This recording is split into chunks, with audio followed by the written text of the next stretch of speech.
បាទសួស្តីបងប្អូនទាំងអស់គ្នាបាទអញ្ចឹងនេះខ្ញុំមានคลิปវីដេអូថ្មីមួយបាទតាក់ទងនឹងបច្ចេកទេសសង្គ្រោះនៅពេលដែលឡានធ្លាក់ទឹកបាទអញ្ចឹងជាទូទៅប្រភេទឡានកាមេរីបាទនេះខ្ញុំយកឡានកាមេរីគូស្វិតមកថតកាមេរីឆ្នាំ91អញ្ចឹងជាទូទៅឡានកាមេរីនៅពេលដែលធ្លាក់ទឹកបើសិនជាឡានអត់ក្លាប់បើសិនជាឡានអត់ក្លាប់ទេឡានធ្លាក់ទៅធម្មតាសភាពធម្មតាហើយទឹកចម្រៅអាចលិចឡានបានអញ្ចឹងនៅពេលដែលឡានលិចវានឹងក្បាលធ្លាក់ទៅមុនហើយវានឹងលិចក្បាលទៅមុនហើយក៏គូតនឹងបាសដោយសារតែឡានវាមានម៉ាស៊ីននៅខាងមុខអញ្ចឹងវាធ្ងន់មុខនៅពេលដែលឡានលិចទឹកគឺវាលិចខាងមុខមុនអញ្ចឹងវានឹងបាសគូតអញ្ចឹងបើសិនជាប្រមាថថាឡានយ៉ាងលុតម៉ាស៊ីនឬក៏មានបញ្ហាបច្ចេកទេសប្រព័ន្ធភ្លើងត្រង់ចំណុចណាមួយនៅពេលដែលធ្លាក់ទឹកអញ្ចឹងបើសិនជាយើងបើកទ្វារសងខាងយើងបើកមកងាយចេញដែរដោយសារតែស្ទះសម្ពាធទឹកនឹងទី1ហើយទី2បើសិនជាយើងបើកទ្វារសងខាងចេញបានគឺទឹកហូរចូលលឿនណាហូរចូលលឿនអញ្ចឹងពិបាកក្នុងការឲ្យអ្នកផ្សេងទៀតធ្វើការចលះខ្លួនចេញអញ្ចឹងមានតែវិធីសាស្ត្រមួយដែលល្អទេគឺយើងចេញផ្លូវក្រោយគឺតាមគូតក្រោយនេះប៉ុន្តែថាបាឡានលាក់ទឹកហើយយើងនៅក្នុងទាំងអស់គ្នាអញ្ចឹងថាតើយើងចេញមិនឲ្យបាន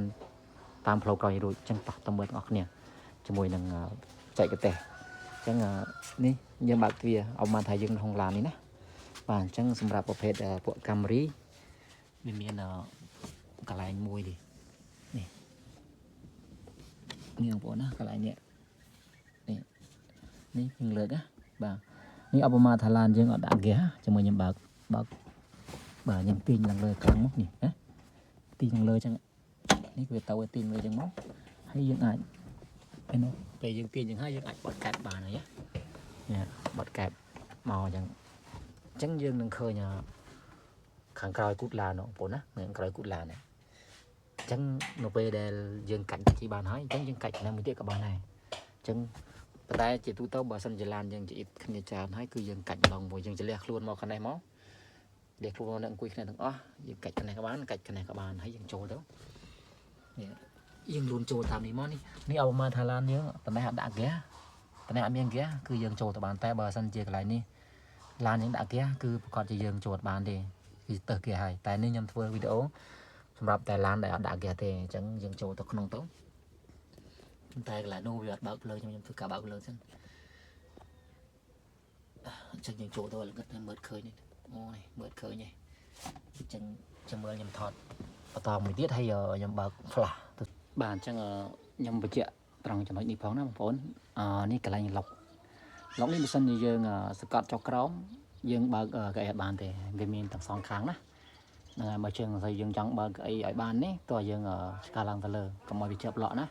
នេះជាមួយខ្ញុំថតបញ្ជាក់នេះ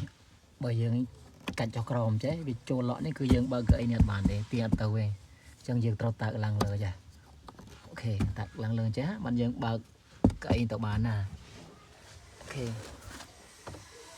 សាប់អូខេនេះអញ្ចឹងខ្ញុំតវីដេអូមួយទៀតណាដោយសារតែមិញយើងថតអង្គក្រៅអត់បានបើក flash តែពេលយើងចូលទៅក្នុងគឺល្ងិតអញ្ចឹងអបមកតែយើងបើកនេះបានហើយនេះឃើញទេយើងបើកបានហើយអញ្ចឹងយើងចង់បើកកន្លែងទៀតក៏បានដែរយើងបើយើងពិបាកមើលយើងដៃរាវនេះរាវទៅរៀបប៉ះយើងទាញលឺឡើងមកពឹបមកយើងបើកបានឃើញទេនេះបានទាំងអស់ឃើញទេខាងនេះក៏បានខាងនេះក៏បានអញ្ចឹងខ្ញុំបន្តទៅសិនកុំឲ្យឆ្អៀតហើយយើងចូលទៅក្នុងទៅនេះយើងលូនណាទ្វារគឺបញ្ជាក់ទ្វារឡានយើងនៅបិទទាំង4កុំឲ្យទឹកចូលលឿនពេកយើងលូនចេះក៏បានដែរណាយើងលូនយើងមិនបាច់ចូលដល់ក្នុងពេញក៏បានលូនចំមកនេះកន្លះសោវាណាអញ្ចឹងយើងរាវពីខាងលើនេះកន្លែងតើខ្ញុំចូលទៅដល់ចិត្តឲ្យសុំតិច